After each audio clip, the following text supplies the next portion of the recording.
Hello, আসসালামু আলাইকুম। আশা করি সবাই ভালো আছেন। আজকে আপনাদের সাথে আমি শেয়ার করব। আমি আজকে ডিম আলুর চপ বানিয়েছি। যেহেতু রোজার মাস, তো ডিম আলুর চপ খেতে অনেক মজা হয়। তো কিভাবে একদম সহজ এবং খুব ইজি প্রসেসে, যেখানে একদিন বানিয়েই কয়েকদিন রেখে দেওয়া যাবে, ফ্রিজে রেখে খাওয়া যাবে, সেই প্রসেসটা আপনাদেরকে দেখাবো। তো এ ১ম এ আমি এজন্য ডিম আলু সব সিদ্ধ করে নিয়েছি। ডিমগুলোকে একটা করে ডিম ৪ পিস করে কেটে নিয়েছি। তারপরে আলুগুলোকে ম্যাশ করে নিয়েছি।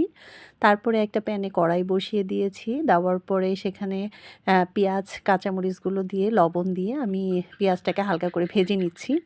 তো এর মধ্যে আমি আদা বাটা দিব, একটু রসুন বাটা, একটু জিরার বাটা, একটু ধনিয়ার গুঁড়ো, তারপরে এগুলো দিয়ে একটু ভাজবো। আসলে লবণ, মরিচ এইটা যে যার মতো, এটা স্বাদ মতো দিতে হবে। আ তারপরে আমি আলুগুলো দিচ্ছি, যে আলুগুলো আমি ম্যাশ করে রেখে দিয়েছিলাম। আ আসলে মানে ডিম আলুর চপ ইফতারে খুবই টেস্টি হয়। এটা ছাড়া ভালো লাগে না।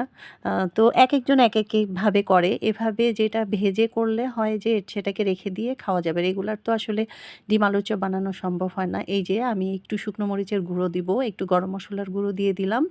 আর রাঁধুনি যে কাবাবের মসল্লা যে পাওয়া যায়, ওটাও আমি একটু এর মধ্যে দিয়ে দিব।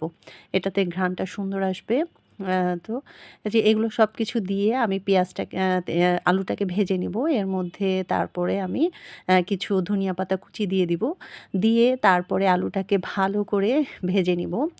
তো একদম পুড়ে যাওয়া যাবে না। আমি সবসময় নাড়ার মধ্যেই রেখে দিয়েছি। তার মধ্যে একটু আমি বাটার দিয়ে দিচ্ছি। সাইড করে একটু বাটার অ্যা ম্যা গুলে নিয়ে তার মধ্যে আলুটাকে পুরোটাকে একটু করব। তাহলে সুন্দর একটা ঘ্রাণ বের হবে এবং সেটা খাওয়ার সময় সুন্দর একটা গন্ধ আসবে, ভালো লাগবে।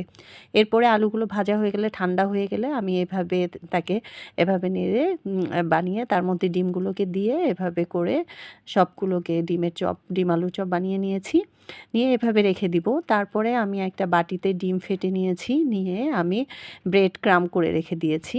তো তারপরে যেটা করব, আমি সবগুলো চপকে আগে ডিমের মধ্যে একটু কোট করে নিব। ডিমের মধ্যে চুবিয়ে তারপরে ব্রেড ক্রাম্বে কোট করে তারপরে ফ্রিজে ১০ মিনিটের জন্য রেখে দিব। তারপরে আমি ভেজে করব। আর এভাবে করে আমরা ফ্রিজে মানে সংরক্ষণ করে রেখে দিতে পারি, ডিপ ফ্রিজে কিছুক্ষণ রাখার পরে আ বের করে। এটা হবে কি যে আমরা ইফতারের আগে বের করে ভেজে নিতে পারবো। তো এইভাবে অনেক সহজ এবং ইজি প্রসেসে ডিম আলুর চপ, এবং খেতেও অনেক মজা হয়। আপনারা আশা করি সবাই ইফতারে বানাবেন, খাবেন।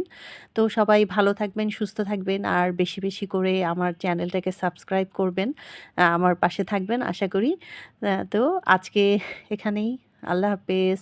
সবাই ভালো থাকবেন, সুস্থ থাকবেন।